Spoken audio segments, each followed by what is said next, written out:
प्रिय सीताराम। हरिवल्लभ भगवान के प्रिय भक्त। भाग 8। श्री शबरी जी। उषा काल में पंपासर के तट पर महर्षि मतंग अपने शिष्य गणों को कह रहे थे कि पवित्र जीवन के बिना पवित्रतम परमात्मा को कोई प्राप्त नहीं कर सकता है। इसलिए मनसा वाचा कर्मणा से पवित्रता का पालन करो। शुचि भोजन, शुचि परिधान और अपना प्रत्येक व्यवहार पवित्र होने दो। जीव मात्र पर दया करो और भगवान नाम में अनुरक्ति का सदा ही ध्यान रखो। तभी स्थावर जंगम, लता वृक्ष आदि विश्व प्रत्येक वस्तु में आप परमात्मा को देख सकेंगे। यही सच्चा धर्म है और जाति कुल की बाधा, ये सब जाति कुल की बाधा से यह धर्म सदा ही मुक्त है। महर्षि और उनके शिष्यगण चले गए और पीछे शबरी महर्षि के चरण चिन्हों पर लौट रही थी, जैसे कि उसे कोई अमूल्य निधि मिल गई हो। वृक्ष की ओट से ऋषि के समस्त उपदेश आदेश शबरी जी ने सुन लिए थे। उनकी आंखें बरस रही थी और शबरी जी का जो मन था वह वैसे तो शैशव अवस्था से ही अशांत था। भोले भाले पशु पक्षियों की हत्या को देखकर वह सिहर उठती थी। उनकी लहूलुहान देह देखकर वह अपनी आंखें बंद कर लेती थी। अकेले कोने में मुंह छिपाकर रोने लगती थी। चिंता, शोक और क्लेश से उसके दिन बीतते रहे, शबरी जी के दिन बीतते रहे। और जब वे आगे चलकर नव यौवन संपन्ना नारी बनी तो विवाह की तैयारी हुई। उनके जो पति थे वे भी वीर थे। एक ही बाण से दो दो पक्षियों को मार लेते थे। तेज से तेज दौड़ते हुए हिरन उसकी आंखों के सामने से बच नहीं सकता था। प्रशंसा शबरी जी ने भी खूब सुनी थी अपने पति की, पर वह छटपटा उठी। एकांत में जाकर अशांत मन से विश्व के प्राणाधार से शबरी जी प्रार्थना करने लगी कि देव, मुझे पापों से बचाइए। मैं अधम से भी अधम मूर्ख नारी हूँ। मुझे पथ का ज्ञान नहीं है। आप मेरी रक्षा करें। हे नाथ, मैं आपकी शरण हूँ। ऐसी प्रार्थना करते करते रात अधिक हो गई और शबरी ने अपना कर्तव्य निश्चित कर लिया।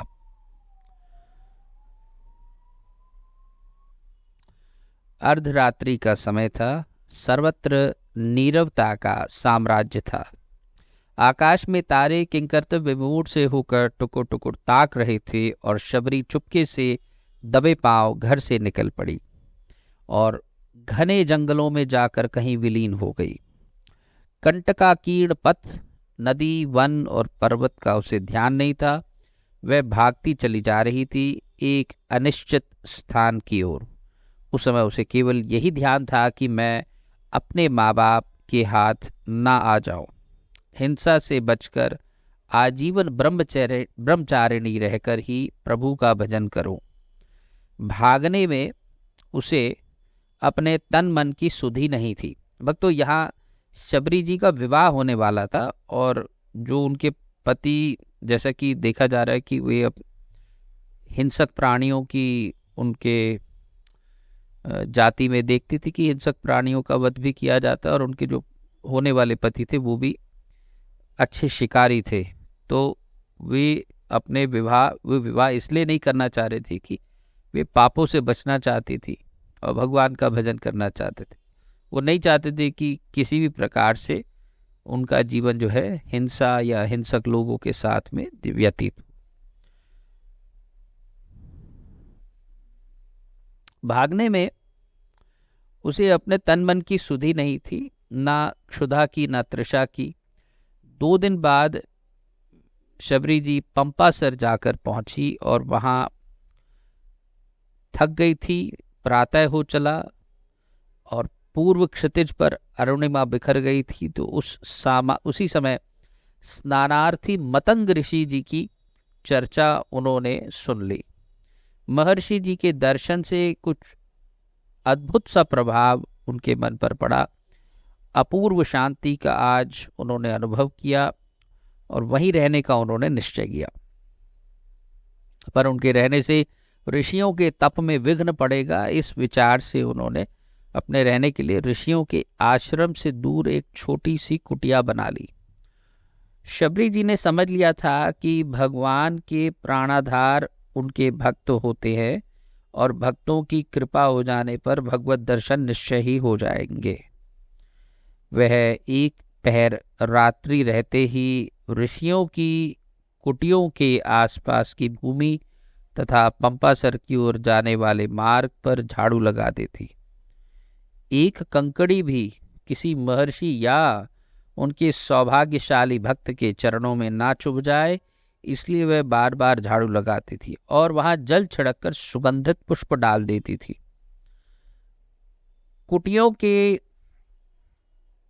कुटिया के द्वार पर सूखी लकड़ियों का ढेर रखा थी, जिससे समिधा लाने के लिए मुनिजनों को किसी भी प्रकार का कष्ट ना उठाना पड़े। शबरी का यह नित्य काम था, पर मुनि लोग चकित थे। गुप्त रीति से यह सेवा कार्य कौन कर जाता है और ऋषिगण कुछ तय नहीं कर पाते थे। शिष्यों ने पहरा दिया और शबरी पकड़ ली गई। मतंग ऋषि के सामने शबरी जी को उपस्थित किया गया। शबरी कांप रही थी, उसमें बोलने का साहस नहीं था। ऋषि की अपराधिनी सी थी वह, और मतंग ऋषि ने उसे देखा तो उनके मुंह से निकल गया कि भगवत भक्ति में जाति बाधा नहीं डाल सकती। शबरी परम भगवत भक्त है। शिष्यगण एक दूसरे का मुंह ताकने लगे। महर्षि मतंग ने शबरी जी से कहा कि तुम मेरी कुटिया के पास ही आकर के रह जाओ, मैं एक कुटिया की व्यवस्था कर देता हूं। शबरी दंड की भांति पृथ्वी पर लेट गई। नेत्रों से प्रेमाश्रु बहने लगे। आज शबरी जी का भाग्य उदय हुआ है। अब वे तपोधन महर्षि मतंग जी की सेवा खुलकर कर सकती थी। मतंग ऋषि पर अन्य ऋषिगण कुपित हो गए। अनाधिकार चेष्टा की है महर्षि जी ने, वे मर्यादा का उल्लंघन कर रहे हैं। नैष्ठिक तपोव्रतधारी ऋषि भगवत भक्ति की महिमा नहीं समझ पा रहे थे।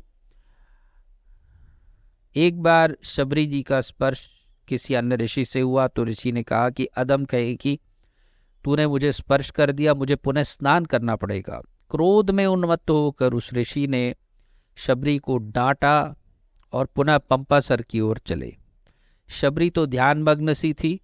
उन्होंने ऋषि की बात का कोई ध्यान नहीं दिया। ऋषि के बिगड़ने का भी उन्हें कोई ध्यान नहीं हुआ और अपने प्राणधन के रूप में और नाम में छकी हुई वे सरोवर से लौट रहे थे। ऋषि ने स्नान नहीं किया क्योंकि ऋषि ने देखा कि सरोवर में कीड़े पड़ गए हैं, जल रक्त में परिणत हो गया है और खिन्न होकर वे स्नान किए बिना ही लौट आए।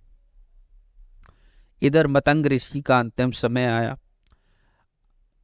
शबरी ने कहा कि आपके बिना मैं नहीं रह सकूंगी मुनिनाथ। ऐसा फूट फूट कर रोती हुई शबरी महर्षि मतंग से कह रहे थे कि आप ही मेरे आधार हैं, आपके ही द्वारा मुझे ऋषियों की थोड़ी बहुत सेवा का सौभाग्य प्राप्त हुआ है। आपके ही चरणार बिंदों में रहकर मैं भगवान को पाने के लिए विकल हो रही हूं। आपके बिना मैं कहीं की भी नहीं रहूंगी, परमार्थ सिद्धि भी नहीं कर सकूंगी। हे देव, आपके साथ मैं भी अपने प्राण छोड़ दूंगी प्रभु। मतंग ऋषि ने कहा कि अधीर मत हो बेटी। मतंग ऋषि ने शबरी जी को समझाया कि मेरा अंतिम समय निकट आ गया है, मुझे जाना ही चाहिए, पर तू अभी ठहर जा। दशरथ नंदन भगवान श्री राम यहाँ शीघ्र आने वाले हैं। तू उनके दर्शन करेगी और तेरी सारी साधना पूर्ण हो जाएगी। ऋषि ने नश्वर काया को त्याग दिया और शबरी चिल्ला पड़ी, महर्षि की बात सत्य तो होगी ही। भगवान दंडिकारण्य में अवश्य पधारेंगे, मुझे दर्शन अवश्य मिलेगा। शबरी आनंद में छकी रहने लगी और पत्ते की खड़खड़ाहट से भी वह चौंक जाती थी। कहीं भगवान आ तो नहीं गए। वह प्रतिदिन मार्ग को साफ करके मीलों तक भगवान की जोह आया करती थी। भगवान पहले मेरे यहाँ पधारेंगे, ऋषियों का निश्चय था। ऐसा ऋषि लोग सोचते थे। भगवान आए और आते ही उन्होंने शबरी की कुटिया का पता पूछा। ऋषि लोग चकित हो गए। प्रेम रूप भगवान शबरी की कुटिया में पधारे। आहा, शबरी का क्या कहना। सबरी देखी राम गृह आए, मुनि के बचन समुझी जिय भाए। सर सिज लोचन बाहु विशाला, जटा मुकुट सिर उर बनमाला। श्याम गौर सुंदर दो भाई, सबरी परी चरण लपटाई। प्रेम मगन मुख बचन न आवा, पुनि पुनि पद सरोज सिर नावा। ये रामचरितमानस की चौपाई हैं। वह शबरी प्रेम में आत्मविभोर सी हो गई थी। वाणी उसकी अवरुद्ध हो गई थी और चरणों को पकड़कर अनंत सौंदर्यमय भगवान की ओर टकटकी लगाकर देखने और आंसू बहाने के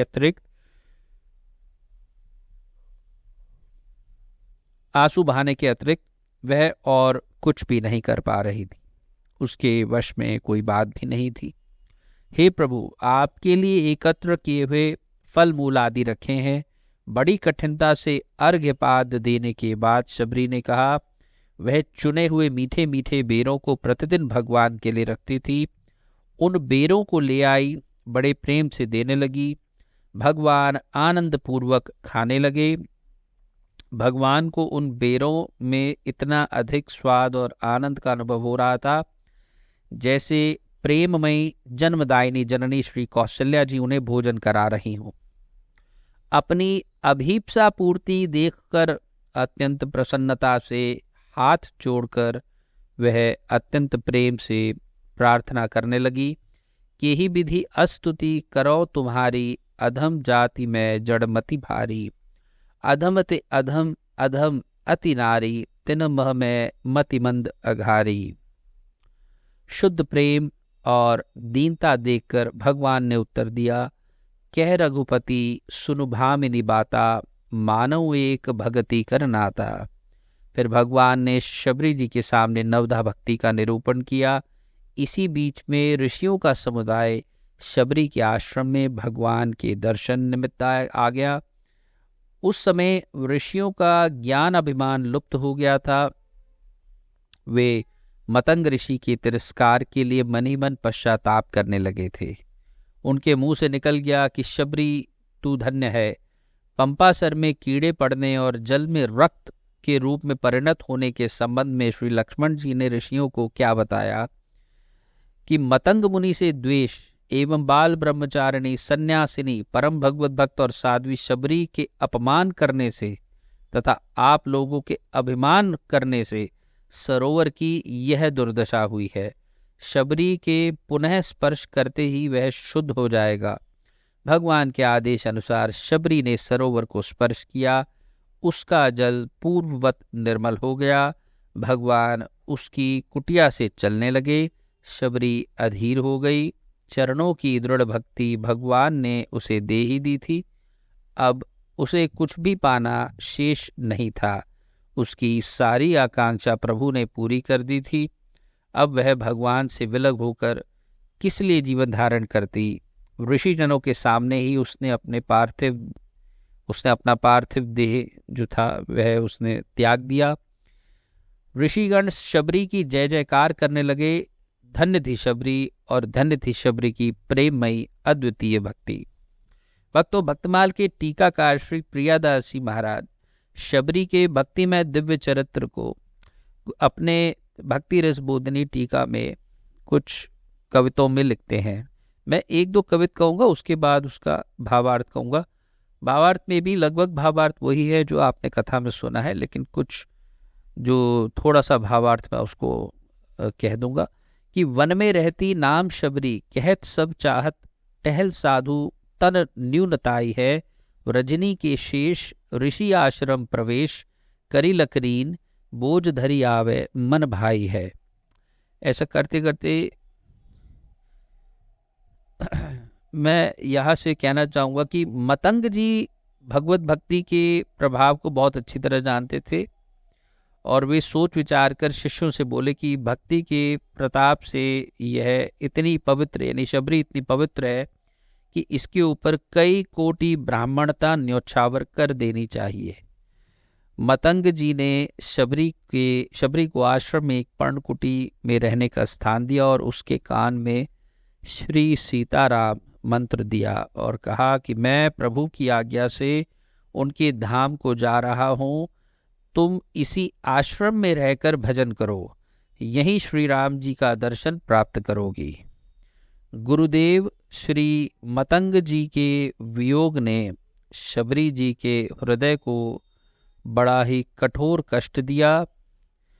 उनसे जीवित नहीं रहा जाता था, पर श्री राम जी के दर्शनों की आशा लगी थी, इसलिए जीवित रहीं। मुनियों के स्नान मार्ग को थोड़ी रात रहे झाड़ बुहार आती थी। एक दिन विलंब हो गया, स्नान के लिए ऋषि आने जाने लगे। मार्ग संकरा था, कोई ऋषि शबरी जी से किंचित छू गए, तब वे अनेक प्रकार से शबरी जी को डांटने फटकारने लगे। शबरी जी भागकर अपनी कुटिया में चली गई। वे ऋषि सोच विचार कर पुनः स्नान करने के लिए गए तो सरोवर में प्रवेश करते ही उसका जल अनेक कीड़ों से भरे हुए रुधिर के समान हो गया। इससे ऋषि को एक नया दुख उत्पन्न हो गया। भक्त के स्पर्श से अपने को अपवित्र समझने वाले मुनि के अपराध से ही सरोवर का जल अपवित्र हुआ था, पर उस अभागे ने यह रहस्य नहीं जाना, उल्टा ऐसा समझ लिया कि शबरी के स्पर्श जन्य दोष से ही जल दूषित हुआ है। भक्तों, शबरी जी को राम जी की बड़ी भारी चिंता रहती थी। वे आगमन की प्रतीक्षा में अति व्याकुल रहती थी। वन से बेर बीन बीन कर लाती थी, चख कर देखती, जिस वृक्ष के जो फल मीठे होते उन्हें श्री राम जी के योग्य समझकर रख लेती थी। उत्कंठावश अपने प्रभु के आगमन के मार्ग में जाकर उसे स्वच्छ करना एवं कोमल बना देती थी और सोचा करती थी कि राघवेंद्र सरकार कब आएंगे, कब मेरे नेत्रों से उनके दर्शन रूपी अमृत का आस्वादन होगा। इसी प्रकार प्रभु के आगमन की बाट देखते देखते जब बहुत दिन बीत गए, तब एक दिन अचानक ही श्री राम जी आ गए। तब शबरी के सब शोक मिट गए, परंतु उसे अपने शरीर के नीच कुल में उत्पन्न होने की बात याद आ गई। इसलिए वह संकोचवश भागकर कहीं छिप गई। अब तो एक चौपाई भी आई है रामचरितमानस में, मैंने अभी बताई भी थी कि अधम ते अधम अधम अति नारी, तिन मह में मतिमंद घारी। भक्तों, इसका अर्थ ये है कि जैसे ब्राह्मण क्षत्रिय वैश्य और शूद्र, तो ब्राह्मणों से अधम हुए क्षत्रिय, क्षत्रियों से अधम हुए वैश्य, वैश्यों से अधम हुए शूद्र। तो 3 बार अधम यहाँ आया, अधम अधम अधम, अधमते अधम अधम अति नारी। तो शबरी जी शूद्र है, इसलिए अधमते अधम अधम अति नारी, यहाँ 3 बार अधम आया। तिनमह मैं मतिमंद अघारी, और उन शूद्रों में भी मैं मतिमंद हूँ, अघारी हूँ। वो एक शबर जाति होती है उनमें शूद्रों में, जिससे वो शबरी जी थी, वो अपने आप को उस शबर जाति में भी उत्पन्न हुआ सोच, उनमें भी वो मतिमंद अपने आप को समझती थी, ऐसा वो अपने बारे में सोचती थी। भक्त का तो स्वभाव ये होता है, वो अपने आप को छोटे से छोटा ही मानता है, बड़ा कभी मानता ही नहीं। भगवान श्री राम वनवासी लोगों से और ऋषियों से पूछते पूछते वहां आ गए जहां शबरी जी का स्थान था, और वहां शबरी जी को ना देखकर भगवान कहने लगे कि भाग्यशालिनी हरिभक्ता कहाँ है, मेरे नेत्र उसके दर्शन की सुधा के लिए प्यासे हैं, स्वयं सरकार मेरे आश्रम में पधारे। ऐसा जानकर शबरी जी भी आश्रम की ओर दौड़ी। दूर से ही जहां से प्रभु को देखा, वहीं से सप्रेम साष्टांग दंडवत प्रणाम किया। शबरी के नेत्र प्रफुल्लित हो गए। भगवान ने समीप जाकर शीघ्रता से ललक कर उसे उठा लिया। कोमल कर कमल के स्पर्श से तन मन की सब व्यथा दूर हो गई। नेत्रों से आनंद के आंसुओं की झड़ लग गई। भगवान श्री राम परम सुखी होकर आसन पर विराजे। शबरी जी ने अर्घ्यपात पूर्वक बेर आदि फल अर्पण किए और श्री राम जी ने उन्हें प्रेम से खाकर उनके अद्भुत सुंदर स्वाद की बार बार प्रशंसा की। उधर सभी ऋषि आश्रम में बैठकर सोच विचार कर रहे थे कि इस सरोवर का जल बिगड़ गया है। उसे शुद्ध करने के लिए यज्ञ, याग, सर्वतीर्थ जल निक्षेप आदि सब उपाय हमने कर लिए, पर वह शुद्ध नहीं हुआ है। अब बताओ हम कैसे सुधारें। सबों ने परस्पर यह विचार कर निश्चय किया कि वन के मार्ग से जब श्री रघुनाथ जी आ रहे हैं, तो जब वे आएंगे तो हम लोग उनसे कहेंगे कि आप इसका भेद बताएं। इतने में ही उन ऋषियों ने सुना कि श्री राम जी तो शबरी के आश्रम पर आकर विराजे हैं। तब सबका ब्राह्मणत्व अहंकार दूर हो गया और वे कहने लगे कि चलो वहीं चलकर उनके चरणों में प्रणाम करें। वे ऋषिगण शबरी के आश्रम में आकर बोले, प्रभु श्री राम, आप सरोवर के जल को शुद्ध करने का उपाय बताइए। भगवान ने उत्तर दिया कि शबरी के चरणों का स्पर्श करो, उसके बाद सरोवर के जल से इनके चरण स्पर्श कराओ, जल तुरंत पवित्र हो जाएगा। भगवान की आज्ञा से ऋषियों ने ऐसा ही किया। सरोवर का जल अति निर्मल हो गया। भक्ति की ऐसी महिमा देखकर ऋषियों के हृदय प्रेम भाव से द्रवित हो गए। महर्षि मतंग जी की वाणी आज सत्य हो गई थी। भगवान ने उसे नवधा भक्ति का उपदेश दिया। शबरी ने सीता जी की खोज के लिए प्रभु को सुग्रीव से मित्रता करने की सलाह दी और स्वयं को योगाग्नि में भस्म करके सदा के लिए श्री राम के पाद पद्मों में लीन हो गई। भक्तों, मैं वाणी को यहीं विश्राम दूंगा। अगले भाग में हम श्री जटायु जी का चरित्र श्रवण करेंगे। तब तक के लिए जय जय श्री सीताराम, जय जय श्री सीताराम।